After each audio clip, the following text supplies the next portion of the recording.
Desde a final da Libertadores, eu tô pensando já em 2026 e não é o Atlético na final da Libertadores, mas eu tô pensando em como o Atlético pode bater de frente com o Flamengo e o Palmeiras, porque no final das contas a gente tá falando de dois times bilionários, dois times com talvez o maior conteúdo técnico que a gente tem no futebol brasileiro, times com uma capacidade enorme de ganhar jogos, de ter uma regularidade muito grande.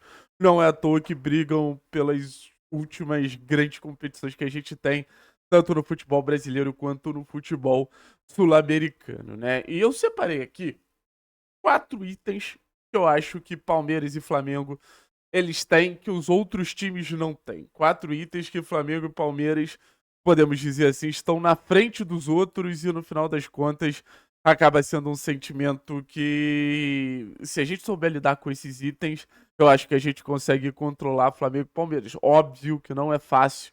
Óbvio que a gente não tá falando de banalidades, a gente tá falando de situações que o Flamengo e o Palmeiras são muito acima do Atlético e dos outros clubes da Série A. Mas eu acho que se a gente tiver esse entendimento de como anular esses principais pontos, eu acho que a gente está muito numa condição de bater de frente contra essas equipes, ou pelo menos incomodar essas equipes. Primeiro deles, que eu acho que talvez seja o mais importante, são as individualidades, né? A condição financeira de Flamengo e Palmeiras permite que eles tenham individualidades muito melhores do que os outros times do futebol brasileiro, naturalmente melhores que o Atlético. E tem um detalhe, né? A quantidade de ex-jogadores do Atlético que, por exemplo, Flamengo e Palmeiras tiveram nas últimas temporadas, dá pra fazer quase uma seleção. A gente pode falar de Santos, que voltou, mas já foi goleiro do Flamengo. A gente pode falar de Kelvin, a gente pode falar de Léo Pereira, a gente pode falar de, enfim, tantos, de Vitor Roque, de Rafael Veiga, de Rony. Quantos e quantos jogadores do Atlético não vestiram a camisa desses dois clubes a partir do momento que se destacaram no Atlético, esses clubes foram buscar os jogadores do Atlético. Mas essa questão dessa individualidade sempre é muito importante, porque o jogo, querendo ou não, tem sua questão tática, o jogo, querendo ou não, tem sua questão do olhar mais apurado dos treinadores, tem, querendo ou não, sua questão mais voltada para os detalhes, mas tem, assim, grande porcentagem decidida pelos jogadores. E como o Atlético poderia anular as principais individualidades de um time como o Flamengo e como o Palmeiras? Capacidade defensiva acima da média. E quando a gente fala de uma capacidade defensiva acima da média, a gente não está falando necessariamente só dos defensores.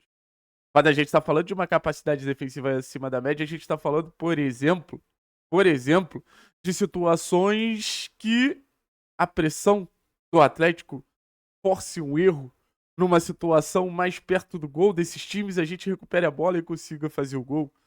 Ou que a gente tenha, não sei, uma capacidade de não deixar eles fazerem uma circulação de bola numa zona mais perigosa.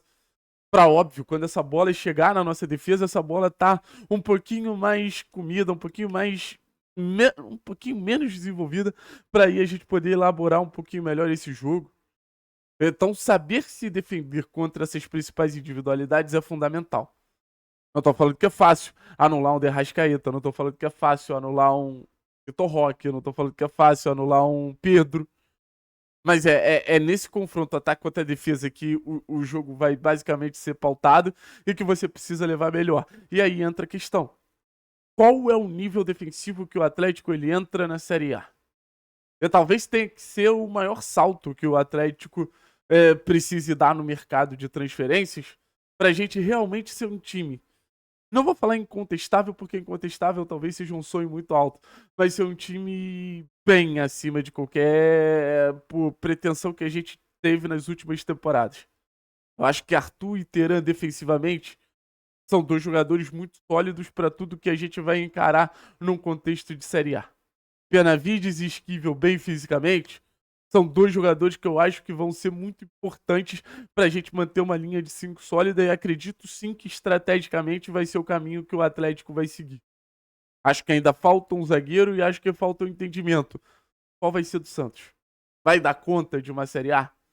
Vai ser o suficiente para uma Série A? Então, no final das contas, eu acho que a gente tem uma defesa, pelo menos uma defesa sólida, que faltam uma ou duas peças, mas a gente precisa ter os outros jogadores também muito comprometidos nesse processo defensivo. E aí a gente fala de um Zapelli começando a marcar melhor, a gente fala de um Viveiros que pressiona bem, de um Julimar que pressiona bem. Todo mundo precisa ser muito participativo, coerente, humilde nesse processo de marcação, processo defensivo do Atlético, quando a gente vai enfrentar times como esse.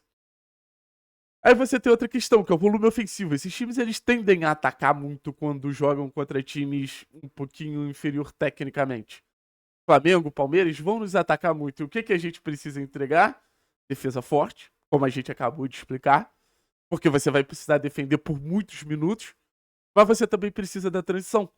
Porque quando esses times eles têm um volume ofensivo muito grande, o que acaba gerando?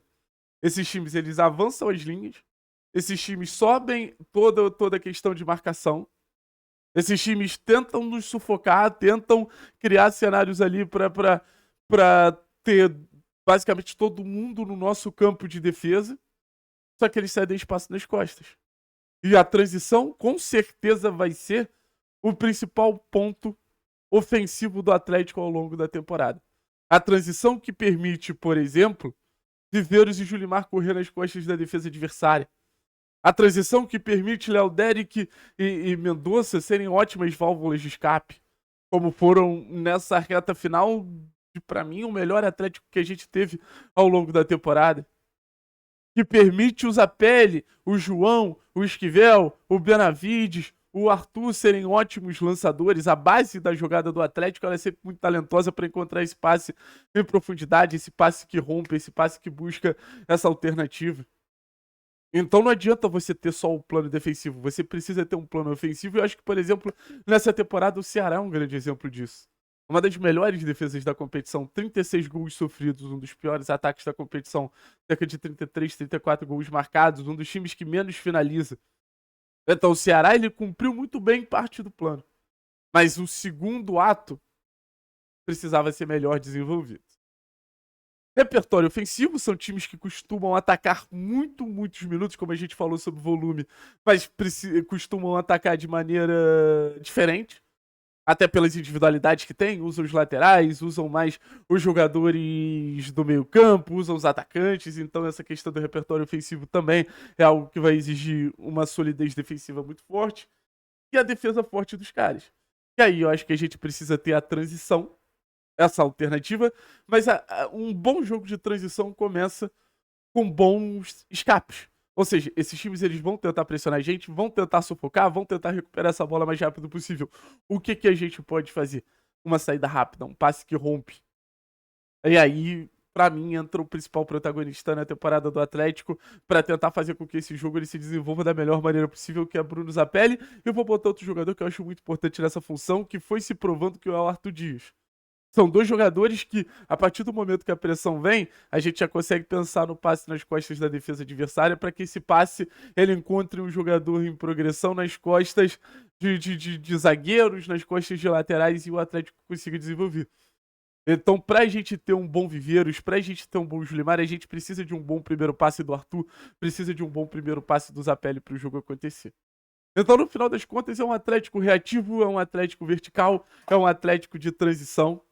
Um Atlético que vai precisar se superar muito na questão da energia, da intensidade nesses jogos para aguentar competitivamente durante os 90 minutos. Algo que, por exemplo, acho que o Mirassol faz muito bem na temporada e acho que tem muito a ver sobre a homogeneidade que existe no elenco do Mirassol. Entra o reserva, sai o titular e as coisas não perdem tanta força. Então é um sentimento que eu vejo o Atlético. Tendo possibilidades. Óbvio que vai depender muito do mercado, mas eu acho que o que a gente tem hoje já nos permite essas possibilidades. Valeu, pessoal. Tamo junto. É nóis, forte abraço. Tchau, tchau.